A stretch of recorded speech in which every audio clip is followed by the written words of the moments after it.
আন্তর্জাতিক অঙ্গনের তাজা আপডেট সংবাদ। পুরো বিশ্বই যেন তৃতীয় বিশ্বযুদ্ধের মধ্যে ঢুকে গেছে। ফিলিস্তিন স্বাধীন হওয়ার উপক্রম। ধ্বংস হয়ে যাচ্ছে মার্কিন শক্তিগুলো, একে একে ঘাঁটিগুলো হাতছাড়া হয়ে যাচ্ছে। ইসরায়েল হচ্ছে ধূলিসাৎ। হামাস, ইরান এবং মুসলিম শক্তিধর দেশগুলো যেন ইসরায়েলকে গিলে খাবে। ইনশাল্লাহ অচিরেই ফিলিস্তিন স্বাধীন একটি মুসলিম রাষ্ট্র হিসাবে স্বীকৃতি পাবে। প্রথমেই জানিয়ে দেব, দানা বাঁধছে নতুন যুদ্ধ প্রস্তুত খামনির মুসলিম শক্তিধর দেশ ইরান।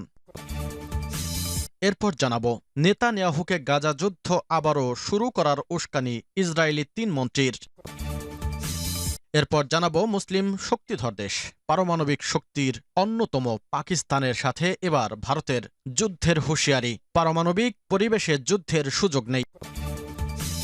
এরপর জানাবো, যুদ্ধবিরতির পর বিপদে পড়েছে নেতানিয়াহু। এবং সর্বশেষ জানিয়ে দেব, রাশিয়া যুদ্ধে কত বাংলাদেশি জড়িয়েছে জানতে সরকারকে আইনি নোটিশ। এতক্ষণ শুনছিলেন সংবাদ শিরোনাম, এখন বিস্তারিত। অনুরোধ থাকবে ভিডিওটিতে একটি লাইক দিন, কমেন্টস করে জানিয়ে দিন আপনি কোন জেলা থেকে বা কোথা থেকে এই সংবাদটি শুনছেন। দানা বাঁধছে নতুন যুদ্ধ প্রস্তুত খামেনির ইরান। ইরানের ওপর ইসরায়েলের হামলার জেরে সৃষ্ট চরম উত্তেজনার পর এবার নতুন করে যুদ্ধের পায়তারা চালাচ্ছে পশ্চিমারা। পরিস্থিতি এমন পর্যায়ে পৌঁছেছে যে আরেকটি ইরান ইসরায়েল যুদ্ধ এখন সময়ের ব্যাপার মাত্র বলে মনে করছেন অনেকে। সেরকমই পরিকল্পনা নিয়ে আগাচ্ছে পশ্চিমারা। তবে বসে নেই ইরান। সর্বোচ্চ নেতা আয়াতুল্লাহ খামেনি ভালো করেই জানেন ইরানের ওপর আঘাত আসতেই থাকবে, তাই শত্রুদের মোকাবিলা করতে সব নিয়ে প্রস্তুত ইসলামী বিপ্লবের দেশটি। পশ্চিমাদের চাপ ও ইরানের প্রস্তুতি। নতুন যুদ্ধের প্রেক্ষাপট তৈরিতে ইরানের ওপর ক্রমাগত চাপ বাড়াচ্ছে আমেরিকা, ইসরায়েল এবং বেশ কয়েকটি ইউরোপীয় দেশ। নিষেধাজ্ঞা কঠোর করা এবং মধ্যপ্রাচ্যে সামরিক উপস্থিতি বৃদ্ধির মাধ্যমে এই চাপ প্রতিফলিত হচ্ছে। পশ্চিমা দেশগুলো ইরানের পারমাণবিক কর্মসূচি বন্ধে উঠে পড়ে লেগেছে, পাশাপাশি ইরানের প্রতিবেশী দেশগুলোকে অস্থিতিশীল করে তুলছে। এই প্রতিক্রিয়ায় সিরিয়া, লেবানন, ইরাক এবং ইয়েমেনে প্রভাব বিস্তারে আঞ্চলিক কার্যকলাপ জোরদার করেছে ইরান। এখন উত্তেজনা ধীরে ধীরে কূটনীতির গণ্ডি ছাড়িয়ে প্রকাশ্য হুমকির কাছাকাছি পৌঁছে যাচ্ছে। অভ্যন্তরীণ শুদ্ধি অভিযান। ইরান যে নতুন যুদ্ধের আঁচ করতে পেরেছে তা দেশটির অভ্যন্তরে তাকালে টের পাওয়া যায়। গত জুন মাসের ১২ দিনের সংঘাতের পর ইরানের রাষ্ট্রীয় প্রতিষ্ঠান এবং অন্যান্য কাঠামোতে শুরু হয়েছে ব্যাপক শুদ্ধি অভিযান। বিদেশি প্রভাব দূর করতে চালানো হয়েছে বেশ কয়েকটি গোপন অভিযান। এই অভিযানগুলোতে এমন ব্যক্তিদের ধরা হয়েছে যারা শত্রুভাবাপূর্ণ বিদেশি পক্ষগুলোর সাথে সম্পর্ক এবং বিদেশি গোয়েন্দা সংস্থার সাথে যোগাযোগ রেখেছিলেন। আটককৃতদের মধ্যে এমন ব্যক্তিরা ছিলেন যাদের সঙ্গে ইসরায়েলি সংস্থাগুলোর দীর্ঘদিনের সংযোগ ছিল বলে জানা গেছে। নতুন কৌশলগত সংস্থা গঠন। গত ৩ আগস্ট ইরানের সর্বোচ্চ জাতীয় নিরাপত্তা পরিষদ প্রতিরক্ষা পরিষদ নামে একটি নতুন কৌশলগত সংস্থা গঠনের ঘোষণা দেয়। এর নেতৃত্বে থাকবেন ইরানের প্রেসিডেন্ট। এছাড়া জিসার বিভাগের প্রধান, পার্লামেন্টের স্পিকার, সামরিক কমান্ডার এবং মূল মন্ত্রীরা এতে যোগ থাকবেন। এই পরিষদের ম্যান্ডেট হল জাতীয় প্রতিরক্ষা পরিকল্পনা তৈরি করা, সশস্ত্র বাহিনীর পরিচালন ক্ষমতা বাড়ানো এবং চলমান আঞ্চলিক অস্থিরতায় একটি দীর্ঘমেয়াদী প্রতিরক্ষা কৌশল প্রণয়ন করা। নেতানিয়াহুকে গাজা যুদ্ধ আবারও শুরু করার উস্কানি ইসরায়েলি ৩ মন্ত্রীর। ইসরায়েলি প্রধানমন্ত্রী বেনিয়ামিন নেতানিয়াহুকে গাজায় আবারও যুদ্ধ শুরু করার উস্কানি দিচ্ছেন ইসরায়েলের বিভিন্ন মন্ত্রী। আজ রোববার সকালে গাজা জুড়ে বেশ কয়েকটি ইসরায়েলি বিমান হামলার পর এই উস্কানি দিতে শুরু করেন তারা। কাতার ভিত্তিক গণমাধ্যম আল জাজিরা এই তথ্য জানিয়েছে। প্রতিবেদনে বলা হয়েছে, ইসরায়েলের উগ্র ডানপন্থী নেতা ও জাতীয় নিরাপত্তা মন্ত্রী ইতেমার বেন গাভির এক এক্স বার্তায় নেতানিয়াহুকে পুনরায় যুদ্ধ শুরু করার আহ্বান জানান। এরপর তিনি বলেন, আমরা চাই ইসরায়েলি বাহিনী তার পূর্ণ শক্তি নিয়ে গাজায় পুরোদমে যুদ্ধ শুরু করুক।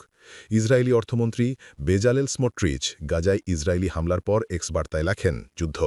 প্রবাসী মন্ত্রণালয়ের এক মন্ত্রী বলেন, যতদিন হামাস থাকবে ততদিন যুদ্ধ চলবে। ভারতের প্রতি পাক সেনা প্রধানের হুঁশিয়ারি, পারমাণবিক পরিবেশে যুদ্ধের সুযোগ নেই। পারমাণবিক সক্ষমতাধর দুই দেশের মধ্যে যুদ্ধের কোনো সুযোগ নেই বলে ভারতকে হুঁশিয়ারি দিয়েছেন পাকিস্তানের সেনাবাহিনী প্রধান ফিল্ড মার্শাল আসিম মুনির। তিনি জোর দিয়ে বলেছেন, পাকিস্তানের সশস্ত্র বাহিনী মাতৃভূমির প্রতিটি ইঞ্চি রক্ষায় প্রস্তুত এবং যে কোনো আগ্রাসন মোকাবেলায় সম্পূর্ণ সক্ষম। শনিবার ১৮ অক্টোবর কাকুলে পাকিস্তান মিলিটারি একাডেমিতে এক অনুষ্ঠানে ভাষণ দেওয়ার সময় তিনি এসব কথা বলেন। এক্সপ্রেস ট্রিবিউনের খবর অনুযায়ী পাকিস্তান মিলিটারি একাডেমিতে বিভিন্ন কোর্সের পাসিং আউট প্যারেডে প্রধান অতিথি হিসেবে ভাষণ দেন ফিল্ড মার্শাল মুনির। অনুষ্ঠানে তিনি কৃতি ক্যাডেটদের মধ্যে পুরস্কার বিতরণ করেন। এ সময় তিনি বাংলাদেশ, ইরাক, মালি, মালদ্বীপ, নাইজেরিয়া, নেপাল, ফিলিস্তিন, কাতার, শ্রীলঙ্কা ও ইয়েমেন থেকে আগত ৪০ জন বিদেশি ক্যাডেটকে প্রশিক্ষণ সমাপ্ত করার জন্য অভিনন্দন জানান।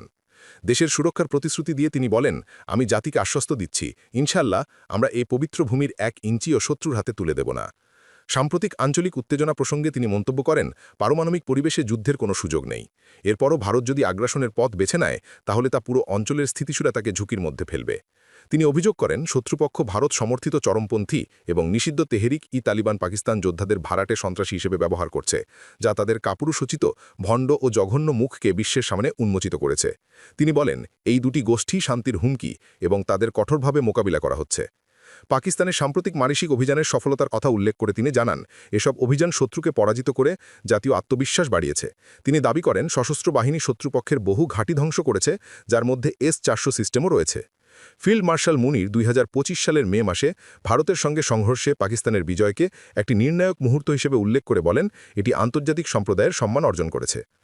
কাশ্মীরে ভারতের ভূমিকার নিন্দা জানিয়ে তিনি জাতিসংঘের নিরাপত্তা পরিষদের প্রস্তাব এবং কাশ্মীরি জনগণের আকাঙ্ক্ষা অনুযায়ী বিরোধ নিষ্পত্তি না হওয়া পর্যন্ত তাদের প্রতি রাজনৈতিক, কূটনৈতিক ও নৈতিক সমর্থন অব্যাহত রাখার প্রতিশ্রুতি পুনর্ব্যক্ত করেন।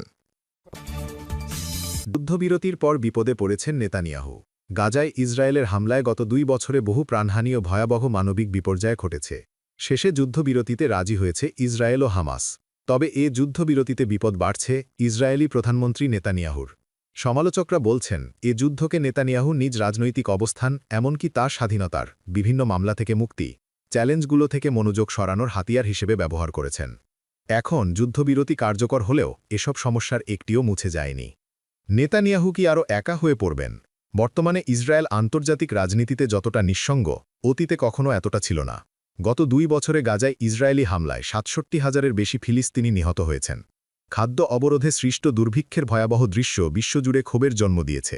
স্বল্পমেয়াদে যদি না নেতানিয়াহু সরকার আন্তর্জাতিক সাংবাদিকদের স্থায়ীভাবে গাজায় প্রবেশে নিষেধাজ্ঞা দেয়, তবে বিশ্বের গণমাধ্যমে এ হত্যাযজ্ঞের চিত্র আরও স্পষ্টভাবে প্রকাশ পাবে। এটি ইসরায়েলের একঘরে অবস্থানকে আরও দীর্ঘস্থায়ী করবে। দক্ষিণপন্থীরা কি নেতানিয়াহুর জোট সরকার ভেঙে দিতে পারেন? এটি সম্ভব, তবে নেতানিয়াহু এরই মধ্যে সেই ঝুঁকি এড়াতে নানা পদক্ষেপ নিয়েছেন। যুদ্ধ চলাকালে ও এর আগে বিচার ব্যবস্থা নিয়ে বিতর্কের সময়েও চরম দক্ষিণপন্থীদের ওপর নির্ভর করেছেন তিনি। সবচেয়ে দৃশ্যমানভাবে অর্থমন্ত্রী বেজালেল স্মোট্রিচ ও জাতীয় নিরাপত্তা মন্ত্রী ইতামার বেন গভীর দুজনই যুদ্ধবিরতির বিরোধিতা করলেও এখনও নেতানিয়াহুর জোটে আছেন। যদি ICJ ইসরায়েলকে দোষী সাব্যস্ত করেন, তবে অনেকেই সেজন্য সরাসরি নেতানিয়াহুকেই দায়ী করবেন। ICC ও ICJ কি নেতানিয়াহুকে দোষী সাব্যস্ত করতে পারেন? হ্যাঁ, আন্তর্জাতিক অপরাধ আদালত ICC ও আন্তর্জাতিক বিচার আদালত ICJ নেতানিয়াহু এবং ইসরায়েলকে গাজায় যুদ্ধাপরাধের দায় অভিযুক্ত করতে পারেন। 2024 সালের নভেম্বরে ICC যুদ্ধাপরাধের অভিযোগে বেঞ্জামিন নেতানিয়াহু সহ 3 জনের বিরুদ্ধে আন্তর্জাতিক গ্রেপ্তারি পরোয়ানা জারি করেন। অন্যদিকে ICJ ও ইসরায়েলের বিরুদ্ধে দায়ের হওয়া জাতিহত্যার মামলা শুনছেন। যদি আদালত ইসরায়েলকে দোষী সাব্যস্ত করেন, তবে অনেকেই সেজন্য সরাসরি নেতানিয়াহুকেই দায়ী করবেন। রাশিয়া যুদ্ধে কত বাংলাদেশি জড়িয়েছেন জানতে সরকারকে আইনি নোটিশ। মানব পাচারকারীদের খপ্পরে পড়ে বাংলাদেশের কত নাগরিক বাধ্য হয়ে রাশিয়া ইউক্রেন যুদ্ধে জড়িয়েছেন তার তথ্য চেয়ে সরকারের সংশ্লিষ্টদের আইনি নোটিশ দেওয়া হয়েছে। সেই সঙ্গে সরকারের অনুমতি ছাড়া বাংলাদেশের কোনো নাগরিকের বিদেশের যুদ্ধে অংশ নেওয়ার সুযোগ আছে কিনা তা নোটিশে জানতে চাওয়া হয়েছে।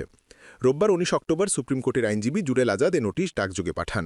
এতে বিদেশি রাষ্ট্রের যুদ্ধে বাংলাদেশিদের অংশগ্রহণ না করার বিষয়ে নীতিমালার দাবি জানানো হয়েছে। পাশাপাশি যুদ্ধরত বাংলাদেশি প্রবাসীদের নিরাপদে দেশে ফেরাতে দৃশ্যমান পদক্ষেপ নেওয়া ও এতে জোরপূর্বক যুক্ত হওয়া অভিবাসীদের তালিকা তৈরি করতে বলা হয়েছে। নোটিশে আইন, বিচার ও সংসদ বিষয়ক মন্ত্রণালয়ের সচিব, পররাষ্ট্র মন্ত্রণালয়ের সচিব, প্রবাসী কল্যাণ ও বৈদেশিক কর্মসংস্থান মন্ত্রণালয়ের আন্তর্জাতিক সংস্থা ও নীতি বিভাগের যুগ্ম সচিব ও ঢাকায় রাশিয়া ফেডারেশন দূতাবাসের কাউন্সিলরকে বিবাদী করা হয়েছে। আগামী 7 দিনের মধ্যে এই বিষয়ে পদক্ষেপ না নেওয়া হলে আইনি প্রতিকার চেয়ে উচ্চ আদালতে রিট আবেদন করা হবে। আইনজীবী জুয়েল বলেন, আমরা জানতে পেরেছি যে একটি বাংলাদেশি এজেন্সি রাশিয়া ও ইউরোপের বিভিন্ন দেশে কাজ দেওয়ার প্রতিশ্রুতি দিয়ে বাংলাদেশিদের রাশিয়ায় পাঠিয়েছে। এক পর্যায়ে তাদের রাশিয়া ইউক্রেন যুদ্ধে জড়াতে বাধ্য করা হয়। যদিও এরই মধ্যে পররাষ্ট্র মন্ত্রণালয়ের পক্ষ থেকে মস্কোতে বাংলাদেশ দূতাবাসের কাছে এ বিষয়ে বিস্তারিত জানতে চাওয়া হয়েছে। তারপরেও অনেকে বুঝে না বুঝে রাশিয়া গিয়ে যুদ্ধে জড়িয়ে পড়ছেন। তাই এর প্রতিকার চেয়ে লিগ্যাল নোটিশ পাঠানো হয়েছে।